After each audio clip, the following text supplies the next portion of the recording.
로마서 2장 17절로 29절을 제가 봉독하겠습니다. 유대인이라 불리는 내가 율법을 의지하며 하나님을 자랑하며 율법의 교훈을 받아 하나님의 뜻을 알고 지극히 선한 것을 분간하며 맹인의 길을 인도하는 자요 어둠에 있는 자의 빛이요 율법에 있는 지식과 진리의 모본을 가진 자로서 어리석은 자의 교사요 어린아이의 선생이라고 스스로 믿으니 그러면 다른 사람을 가르치는 내가 내 자신은 가르치지 아니하느냐?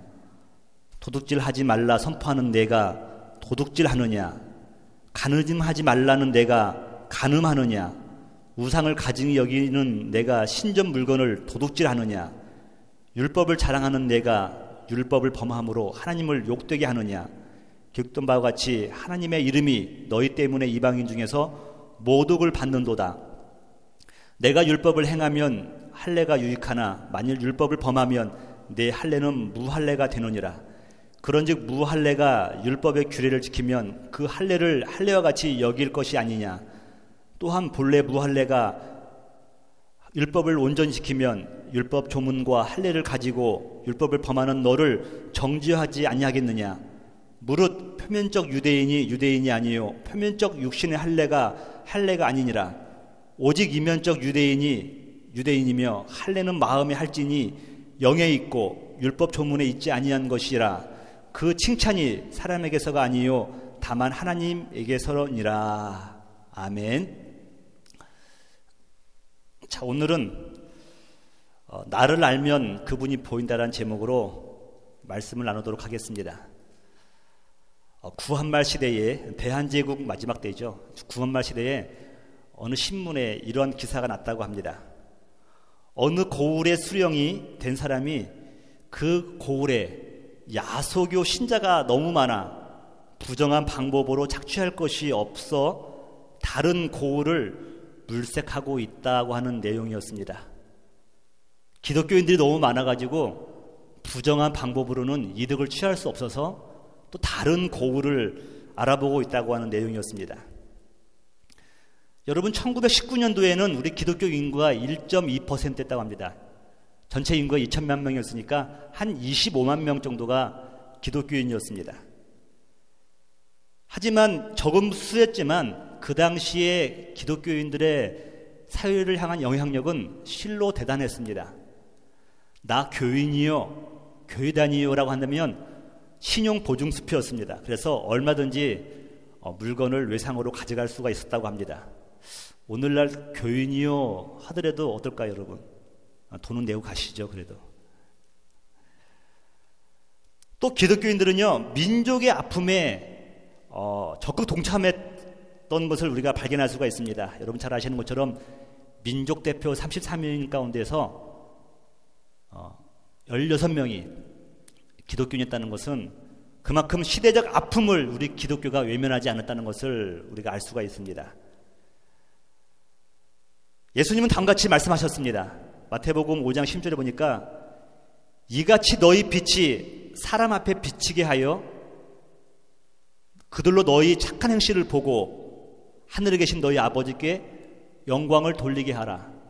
이 짧은 말씀이지만 여기에 복음의 핵심이 다 들어있어요. 먼저 빛이 나에게 와야 돼요. 생명 되신 예수님이 빛으로서 나에게 있어야 되는 겁니다. 그런데 이제 이걸로 멈추면 안 되고요. 이것을 가지고 나가서 우리의 믿음의 행실, 착한 행실을 통하여서 사람들이 그걸 바라보면서 야, 하나님이 살아계시는구나, 예수님이 살아계시는구나, 이런 것을 그들이 알아야 된다는 것입니다. 하지만 여러분, 오늘날 우리 신앙인들의 모습, 우리 기독교의 모습은 어떻습니까? 우리는 고국의 인구 중에서 20% 가까이가 기독교인이라 우리는 자랑을 합니다. 하지만 사회 전반에 끼치는 영향력은 1.2%였던 1919년보다 너무도 못하다는 것을 우리가 금방 발견할 수가 있을 것입니다. 여러분도 접해서 보았을 뉴스가 뭐냐면요, 최근에 고국에서 어떤 설문조사를 했는데 어느 종교가 신뢰가 가느냐라는 것을 조사를 해봤더니 1위가 캐톨릭이었어요. 또 그리고 2위가 불교였고 3위가 기독교였습니다.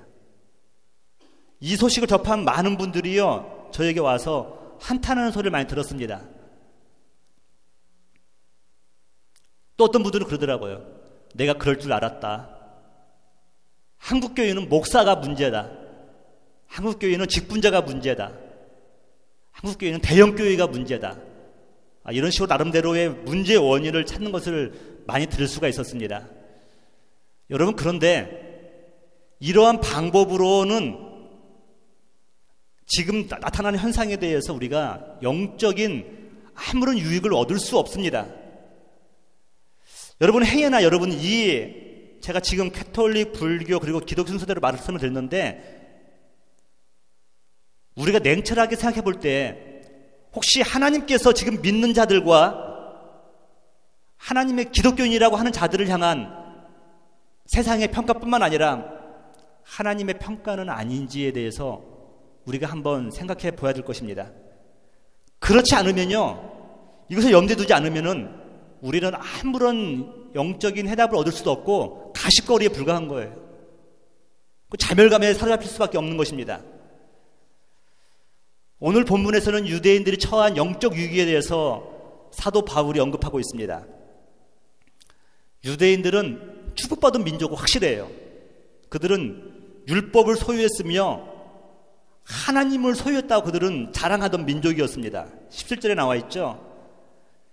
유대인, 유다족 속 찬양하는 민족이 하나님을 찬양한다는 의미에서 유대인이 되었는데 이들은 주님을 자랑합니다. 찬양을 합니다. 하지만 유대인들이 하나님을 자랑하는 이유가 뭡니까? 찬양하는 이유가 뭡니까? 자신의 의를 드러내기 위해서 그러는 거예요. 사도 바울은 그들의 마음의 본질을 보고 있는 거예요. 이들은 마음에서 우러남이 없는 입술의 찬양으로 멈춘 겁니다. 또 18절에 보니까 율법의 교훈을 받아서 하나님의 뜻을 알고 지극히 선한 것을 분별할 줄 알았다고 말씀하고 있어요. 여러분, 진리를 알고 무엇이 옳고 그름을 분별하는 것은 축복입니다. 장점이에요. 하지만 이들에게는요, 분별은 할 줄 알았지만, 뭐가 선하고 악한 것을 구분할 줄 알았지만 그 진리대로 살고자 하는 마음이 없었어요. 여러분 이것을 위선이라고 합니다. 위선. 여러분, 신앙생활은 결코 연기가 아니지 않습니까? 예배는 쇼가 아닙니다. 예배는 내 마음과 정성을 다하여서 최고의 하나님께 드려야 될 성도의 가장 축복된 행위입니다. 근데 마음과 정성이 없다고 한다면 이 드려지는 예배가 무슨 소용이 있겠습니까? 예수님은 유대인을 향해서 위선자, 회칠한 무덤이라고 가감하게 그들을 꾸짖습니다. 여러분, 외식한다는 의미는 뭐냐면 이거예요. 말과 행동이 다르다는 거예요. 말은 번지르기 잘합니다. 근데 행동이 없다는 거예요. 얼굴은 웃고 있는데 속마음은 비웃고 있는 겁니다. 또 얼굴은 인자한 척 하는데 속에는요, 비수를 숨기고 있는 거예요. 이게 유선하는 자들이죠. 회칠한 무덤은 이겁니다, 여러분. 새로운 무덤은 비싸니까요, 쓰던 중고 무덤을 벽에다가 회칠을 합니다. 하얗게 칠을 합니다. 그리고 나서 이것이 새 것이라고 말을 하는 것이에요. 제가 오래전에 아워 데일리 브레이드인가요? 일용할 양식이라는 그 잡지책에서 한 예화를 본 적이 있는데, 어떤 사람이 중고차를 팔러 시장에 나갔습니다. 근데 가격이 형편없는 거예요. 잘 고장도 나고 팔려고 했는데 그 업자가 불법인데 그 마일리지 개수를요 절반으로 싹 줄이는 거예요. 그러니까 이 중고차를 팔려고 했던 사람들이 하는 말이 뭐냐면, 나 이 차를 팔지 않겠다고 하는 겁니다. 그러니까 그 중고업자가 물어보는 거예요. 왜 그렇죠니까, 이렇게 얼마 타지 않은 차를 왜 팔겠습니까? 라고 말을 하더라는 거예요. 마일리지 숫자만 줄었을 뿐이지 자주 고장나고 형편없는 차는 마찬가지였다는 겁니다. 여러분, 이것이 유대인들이 지금 자기들의 삶을 살아가는 것이었습니다. 유대인들만큼 신앙적인 연기와 쇼를 잘한 사람들도 드물었어요. 근데 말씀을 준비하면서나 이렇게 보면서 왠지 이 예화가 낯설지 않다고 하는 그런 마음이 드는 거예요. 왜 그럴까? 오늘 저의 모습이고 또 우리 믿는 자들의 모습은 아닌지에 대해서 한번 생각해 보게 됐습니다. 성경은 유대인들의 잘못된 상태를 다음과 같이 진단합니다. 19절에 20절을 보니까요, 맹인의 길을 인도하는 자요, 어둠에 있는 자의 빛이요, 율법에 있는 지식과 진리의 모본을 가진 자로서 어리석은 자의 교사요, 어린아이의 선생이라고 스스로 믿으니라고 말씀하고 있어요. 그들은 인도자는 맞습니다. 빛이었어요. 교사요, 선생이었습니다. 그런데 여러분, 나중에 보니까 스스로 믿는 자라고 말씀하고 있어요. 여러분, 이게 무슨 말입니까? 스스로 믿었다는 것은 하나님도 인정하지 않은 거예요. 옆에 형제들도 인정하지 않는 거예요. 자매도 인정하지 않는 거예요. 남편도 아내도 인정하지 않는 겁니다. 근데 오직 자기 자신만을 인정했다는 거예요. 여러분, 이런 사람 특징이 뭐냐면 이거예요. 보여지는 외면에 관심이 많다는 겁니다. 보이지 않는 영적인 내면의 것에 많은 시간과 투자를 하지 않는다는 것이죠. 내면은 폭풍이 불기 직전인데 얼굴은 가장 평온한 얼굴로 하고 있습니다. 믿어지진 않는데 고개도 끄덕이면서 믿는 척합니다. 이런 사람들은 나중에 급기에 가서는요, 폭발하고 말죠.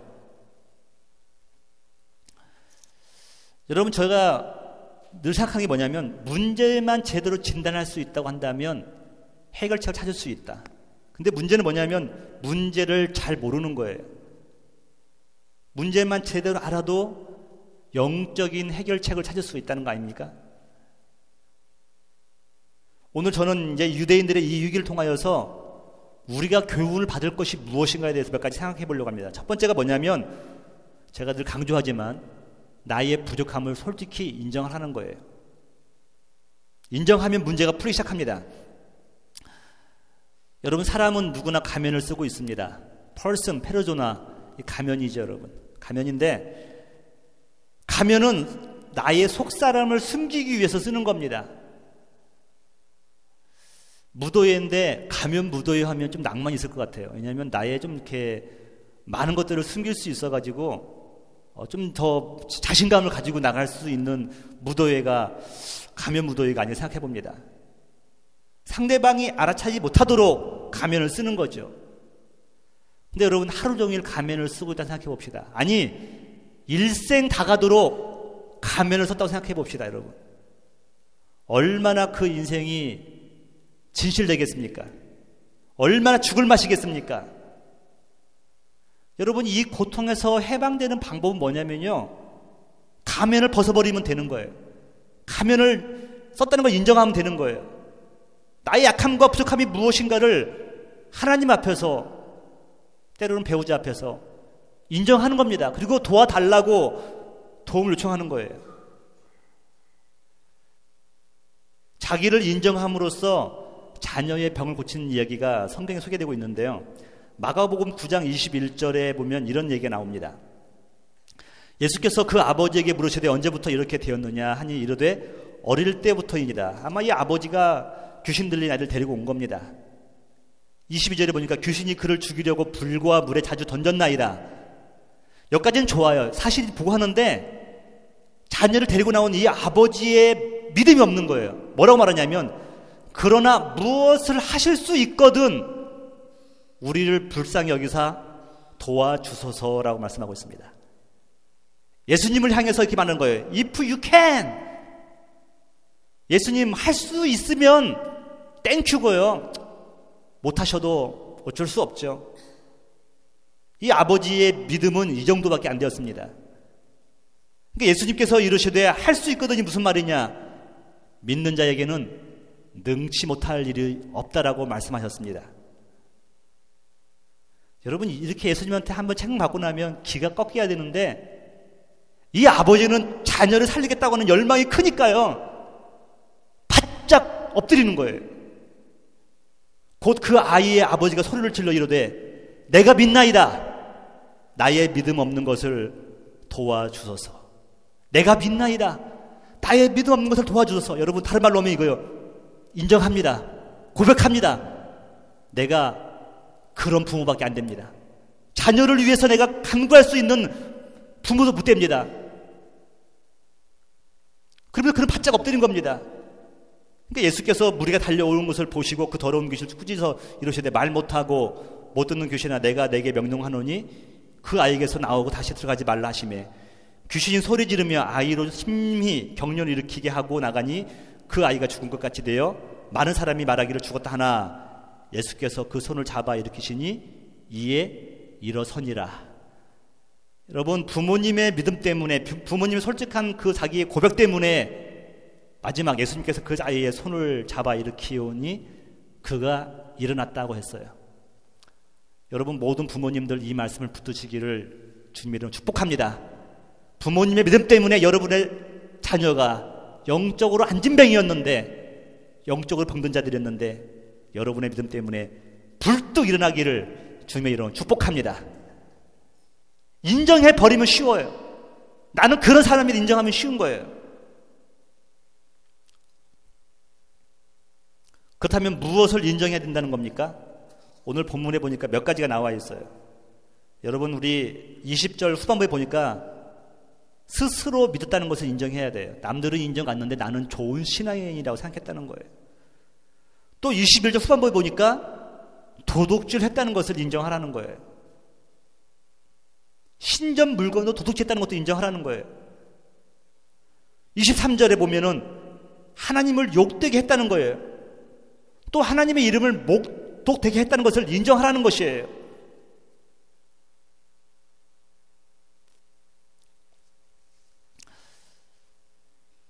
여러분의 담임 목사로서 저도 참 부족한 사람이라는 걸 느낍니다. 그래서 목회를 하면서 본의 아니게 많은 언어의 실수도 하고 그런 이렇게 실수투성이 많이 있더라고요.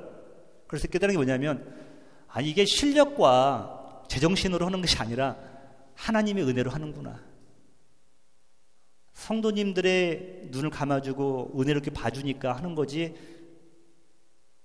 끝나도 몇 번 끝날 인생이었구나라는 것을 많이 느낍니다. 그래서 한 가지 지혜가 생긴 게 뭐냐면요, 누가 무슨 말을 하면은 이제 자꾸 대꾸를 하고 싶은 마음이, 변명하고 싶은 마음이 있었는데 이제는 그냥 인정해 버리면 쉽더라고요. 인정해 버리면 쉬운 것을 깨달았어요. 맞습니다. 성도님은 두세 가지 얘기했는데 저는 제 자신 저를 평가하기는요, 왜 두세 가지만 있겠습니까? 10가지, 20가지, 100가지. 저는 제 스스로 볼 때마다 늘 실수투성인 거, 못난 투성인데요. 인정해 버리니까요. 그리고 나서 하나님의 도움을 기도하는 거예요. 하나님 더 이상 언행에 실수를 안 하도록 저의 마음을 붙들어 달라고 기도하는 거죠. 자신의 약함을 인정한다는 것은요, 하나님 앞에서 그리스도와 함께 죽는다는 것을 인정하는 거예요. 죽은 자는 말이 없습니다. 누가 무슨 말을 하더라도 그 말에 휩쓸리지 않는 거예요. 어떤 성도가 하나님의 말씀을 은혜 받고 나서 이런 고백을 합니다. 옆에 있는 우리 형제자매에게, 형제님, 제가 오늘 말씀을 듣고 나는 내 자신이 죽었음을 확신합니다. 그 형제가 듣고 나서 이런 말을 하는 거예요. 너무도 아름다운 말씀이네요. 하지만 형제님은 죽었을지는 모르지만 여전히 사탄은 살아있다는 사실 압니까? 우리는 죽었노라고 선포하지만 사탄은 끊임없이 우리를 되살려놓아요.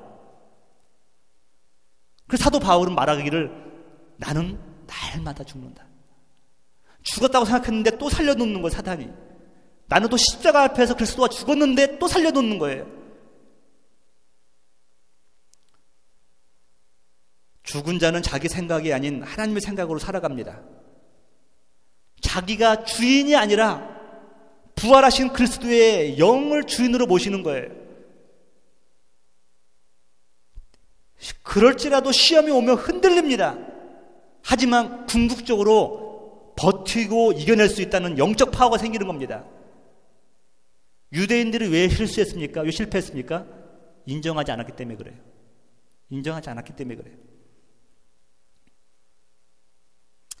사랑하는 성도 여러분, 사람 앞에서 약함을 고백하기란 쉽지 않으니까요. 주님의 십자가 앞에서 여러분의 부족함을 고백하시면서, 추악함을 고백하시면서 주님만 의지하기를 주님의 이름으로 축복합니다.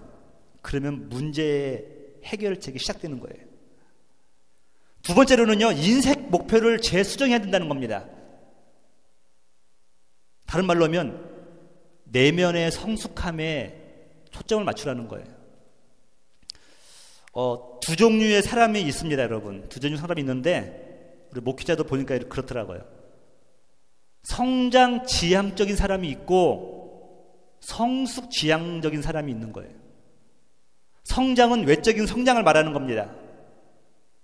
외적으로 더 잘 되고 더 뭔가 좋은 일 생기고. 근데 성숙은요, 내면의 성숙이기 때문에 잘 보이지가 않아요. 얼마큼 됐는지를 몰라요.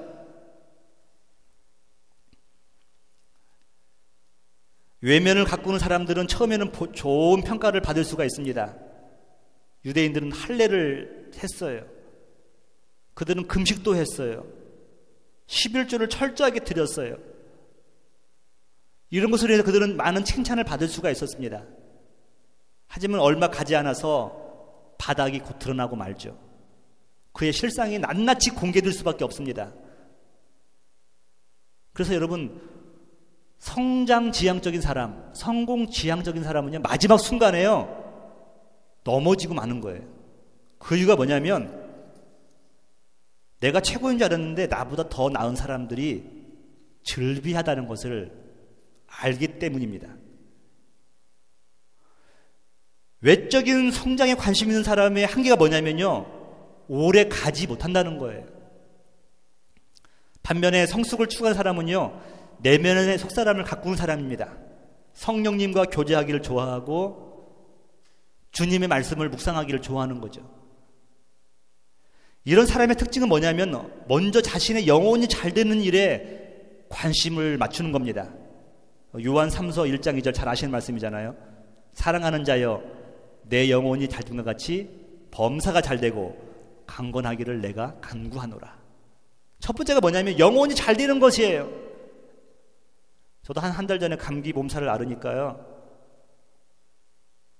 막 최소한으로 몸에 신경이 많이 쓰이는 거예요. 그러면서 지극정성으로 제 몸을 아낍니다. 저는 말도 좀 적게 하려고 그러고 밖에 외출도 삼가하면서 빨리 나아서 이제 여러분 앞에 서야 되니까. 그리고 몸에 좋은 것이라면요, 막 먹고 싶고 귀가 솔깃합니다. 그리고 누가 좋은 말 해주면 적어서 그걸 사 먹고 싶어요. 몸이 아프면 우리가 이렇게 몸에 관심 많은데, 여러분, 근데 많은 사람들이 영혼이 아팠는데도 알지도 못할 뿐더러 관심이 없어요. 자기 영혼이 죽어가고 있는데도 모르는 거예요. 내면이 보이지 않는 내면이 흔들리면 전체가 흔들리는데 겉만 흔들리는 것에 대해서 관심이 있는 겁니다, 여러분.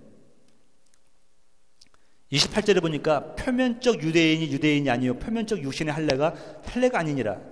이들은 내면의 생활에 대해서 전혀 무관심하고 겉으로만 번지르르하게 할 신앙생활하는 사람이었어요. 사도 바울은 그 육적인 것을 추구하는 사람과 영적인 것을 추구하는 사람의 특징에 대해서 몇 가지 언급을 했는데, 육에 속한 사람들은 사람을 기쁘게 합니다. 아까 말한 것처럼 눈에 보이는 성장을 초점에 맞추고요, 숫자에 관심이 많고 눈에 보이는 화려함을 쫓아다니는 겁니다. 그러기에 육을 탐하는 사람들의 특징이 뭐냐면요, 시련을 만나면은 남을 탓하기가 쉽다는 거예요. 반면에 여러분, 영에 속한 사람들은요 다르죠. 사람을 기쁘게 하기보다는 하나님을 기쁘게 하는 거예요. 성령이 전이기 때문에 성령님을 모시고 성령님을 기쁘게 하는 겁니다. 그리고 눈에 보이는 성장이 아니라 내면의 영적 성숙을 위해서 끊임없이 하나님과 영적인 교제를 나누는 겁니다. 당연히 영적인 사람은요, 시련을 만나면은 남을 탓하기보다는 자기의 죄를 먼저 발견합니다. 여러분, 이게 장점이에요. 우리가 눈으로 볼 때는 알 수가 없지만 하나님 말씀처럼 그들의 열매를 통하여서 볼 수가 있어요. 육에 속한 사람은 육의 열매를 맺습니다. 하지만 영에 속한 사람들은 영의 열매를 맺는다고 그랬어요. 여러분, 우리 요즘에 기독교계가 어떤 열매를 맺고 있습니까? 그 열매를 보아서 뭘 지금 추구하는지를 알 수가 있는 것이에요. 더 나아가서는 저나 여러분이나 우리는 지금 어떠한 열매를 맺고 있습니까? 그 열매가 바로 우리가 무엇을 추구하고 있는지를 말하고 있는 것입니다. 아브라함의 조카 롯은 육적인 사람이었습니다. 그는 보기도 좋고 풀도 많은 소돔과 고모라 땅을 선택을 했습니다. 가보니까요, 신천지예요. 너무너무 좋은 거예요. 화려한 거예요. 여러분, 결과는 무엇입니까? 딸과 근친 상간을 함을 통하여서 모압과 암몬 자손의 아비가 되는 거예요. 조상이 되는 거예요. 신명기에서 모세가 그런 말을 합니다. 여호와의 총회에 들어올 수 없는 자를 말을 하는데, 여러 가지 이제 몸이 성하지 못한 사람도 못 들어오죠, 당연히. 그런데 딱 말을 해요. 모압과 암몬 자손은 여호와의 총회에 들어올 수 없다. 그들이 비록 아브라함의 형제일지라도 들어올 수가 없다는 것이에요. 하나님의 자녀로서, 형제로서 여호와의 총회에 들어갈 수 없다는 것, 이건 저주입니다, 여러분. 저주예요.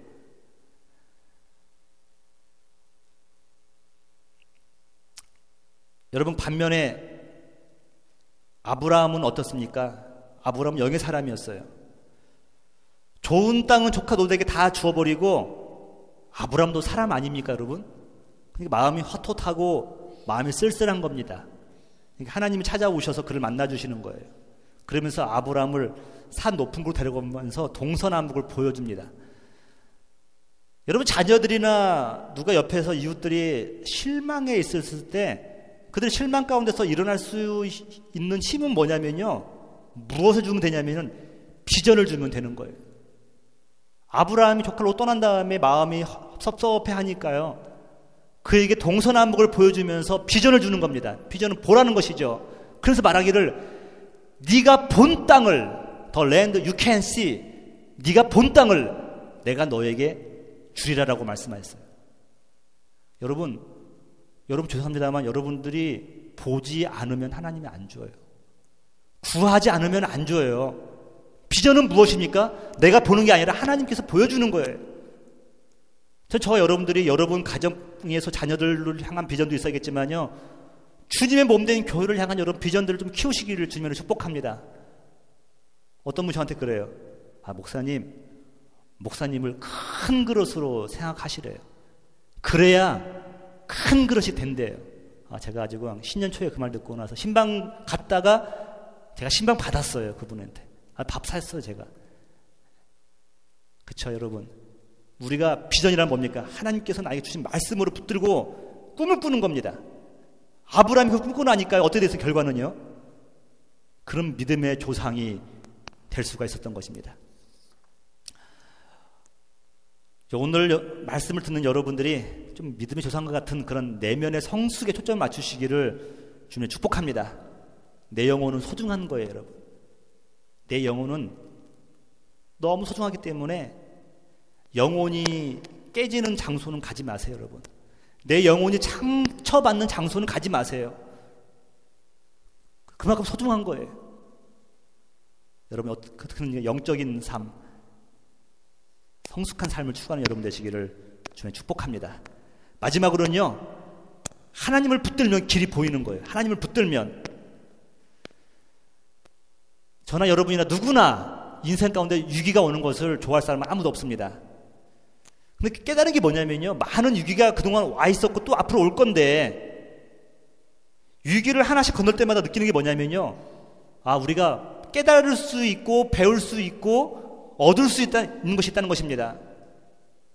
가장 큰 위기의 장점이 뭐냐면, 위기를 통하여서요, 껍데기를 버릴 수가 있어요. 껍데기를. 허세 부르던 사람이 위기가 오고 나니까요, 허세를 버리더라고요. 막 자랑하던 사람이 자녀가 위기가 오니까요, 자랑 다 내려놓고 주님께 바짝 엎드리더라고요. 껍데기를 버리는 겁니다. 그러니까 여러분, 인생의 위기는요, 위험한 기회잖아요. 위기가 때로는 하나님께서 사랑하는 자녀들에게 주시는 거예요. 껍데기를 버리는 거예요. 위기 가운데 소중하다고 생각한 것이 별 가치가 없다는 것을 알게 된 겁니다. 또 무엇이 소중하다는 것을 알 수 있는 것이에요. 그래서 위기 중에 무엇을 붙들어야 되는 것인가를 알 수가 있어요. 이것을 깨닫는 시기가 위기예요.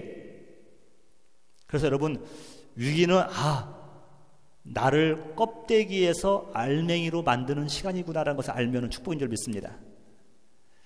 여러분들 뭐 다 읽어보실 것 같은데, 죽음의 포롱 수용소에서라는 책을 집필한 그 빅터 플랭크이라는 사람은 아주 유명한 정신분석학자죠. 이 빅터의 가족과 아내와 자녀들이 이미 이제 가스실로 다 보내져서 죽었습니다. 근데 이는 남아서 이제 죽는 날을 기다리고 있는 거예요. 그런데 이가 이렇게 정신분석자다 보니 거기서 죽음에 직면하고 있는 사람들을 이렇게 볼 수가 있는 기회가 있었는데, 이들이 죽는 이유가 비단 가스실로만 들어가서 죽는 것이 아니라는 것을 알았어요. 이들에게 어떠한 것이 결여되었을 때 죽을 수 있구나는 것을 다음과 같이 그냥 고백하고 있습니다. 내 친구의 죽음을 초래했던 결정적인 요인은 기대했던 수용소 석방이 오지 않았다는 데 있었다. 여러분, 포로 수용소에서 가장 고통은 뭐냐면요, 추위와 배고픔이에요. 이것 때문에 죽는 사람은 그렇게 드물었다는 겁니다. 근데 오히려 결정적 요인은 기대했던 수용소 석방이 오지 않았다는 데 있었다는 거예요. 그래서 그들은 몹시 절망했으며 잠재해 있던 발진티푸스균에 대항하던 그의 저항력이 갑자기 떨어진 것이다. 미래에 대한 믿음과 살고자 하는 의지가 마비되었고 그의 몸은 병마의 희생양이 되었다라고 말씀하고 있어요. 여러분, 위기가 문제가 아니라 위기 가운데서 희망이 보이지 않으니까 넘어지는 거예요.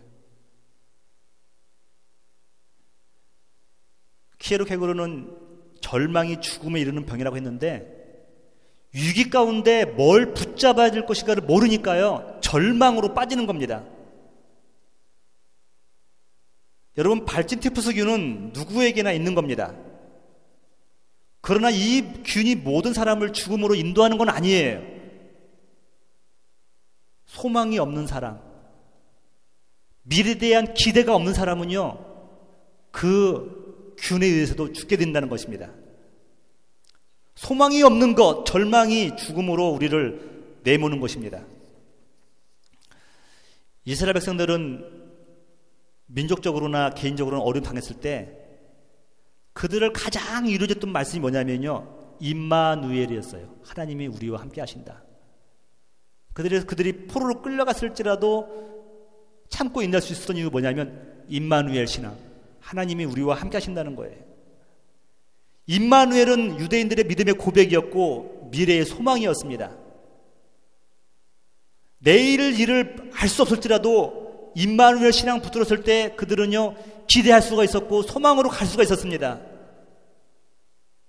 사도 바울은 오늘 마지막 29절에 이렇게 말씀하고 있어요. 할례는 마음에 할지니 영에 있고 율법 조문에 있지 아니한 것이라. 그 칭찬이 사람에게서가 아니요 다만 하나님에게서로다라 말씀하고 있어요. 결국은 뭐냐면요, 내 행위, 내가 뭘 했다를 붙잡지 말고 하나님을 붙들면은 살 수 있는 길이 열린다는 것입니다. 오늘 우리 역시 견디기 어려운 힘든 고난이 닥쳐온다 할지라도 이 두 가지만 붙들면 저와 여러분들은 아무리 어려운 시기도 이겨낼 수 있을 듯 합니다. 하나는 뭐냐면 하나님이 우주 만물을 창조하셨다는 거예요. 창세기 1장 1절을 믿는 거예요. 태초에 하나님이 천지를 창조하셨느니라. 믿으십니까? 믿으십니까? 이걸 믿으면 뭘 못 믿겠습니까? 천지를 창조하신 하나님께서 나를 창조하셨고 그분이 나를 보내셨고 그분이 오늘도 나와 함께 하신다는 것을 믿는데 뭐가 들었겠습니까? 하나님을 붙들어야 되는 것이에요. 하나님이 나를 지으시고 보내셨다는 것만 믿을 수 있다고 한다면 견디지 못할 어려움이 없는 줄 믿습니다. 또 하나는 뭐냐면 이거예요. 하나님이 나의 아버지시다. 여러분, 아무리 어려운 일이 있다 하더라도 여러분 이거 하나만 붙들면요, 하나님이 나의 아버지신데라고 붙들면은 모든 걱정 근심이 사라지더라고요. 아버지, 아빠죠. 아빠. 하나님이 아빠다. 여러분, 예수님께서 하늘에 계신 아버지를 아빠라고 불렀을 때 유대인들은 기절초풍하고 남았습니다. 유대인들에게 있어서 하나님의 이름은 너무 거룩했습니다. 특히 바벨론 포로 70년 동안 끌고 돌아왔을 때요, 자기들이 잘못한 결과로서 바벨론 포로에 갔다 왔는데, 그래서 그들은 하나님에 대한 두려움이 있습니다. 그래서 야훼라고 하는 말을 부를 수가 없었어요. 하나님 너무도 무서웠기 때문에. 그래서 그들은요, 야훼라는 대신에 아도나이라고 하는 이름을 썼습니다. 하나님의 이름 볼 때. 헬라어로 말하면 큐리오스, 주죠, 주여. 주라고 불리는 거죠. 하지만 예수님은요, 모든 사도들은 하나님을 향해서 아버지라고 부를 수 있다고 말씀하셨어요. 로마서 8장 15절 보니까 너희는 다시 무소하는 종의 영을 받지 아니하였고 양자의 영을 받았으므로 아버지라 부르짖느니라 라고 말씀하고 있어요. 하나님이 이제는 높은 보좌에만 계신 것이 아니라 이 낮고 낮은 인간의 모습으로 오셔서 우리를 위해 죽으실 뿐만 아니라 우리를 성전 삼아서 내 안에 계시다는 거예요. 하나님은 무서운 분이 아니라 그냥 친근한 아버지라는 거예요. 친근한 친구라는 거예요. 여러분, 그 하나님을 만나시기를 주님이 축복합니다. 루터가 그 하나님 만나고 나서 종교교회에게 자신감을 얻은 거예요. 무서워하는 하나님이 아니라 지금도 나를 위해서 간구하시면서 나와 동행하신 하나님, 친근한 하나님을 만난 거예요. 종들은 주인을 두려워합니다. 하지만 자녀들은 자신들의 행위와 상관없이 아버지를 두려워하지 않습니다. 저와 여러분들이 하나님의 자녀되었다는 것이 하나님께 가까이 나갈 수 있고 우리가 누구를 붙들어야 되는 것인가를 알 수가 있는 것이에요.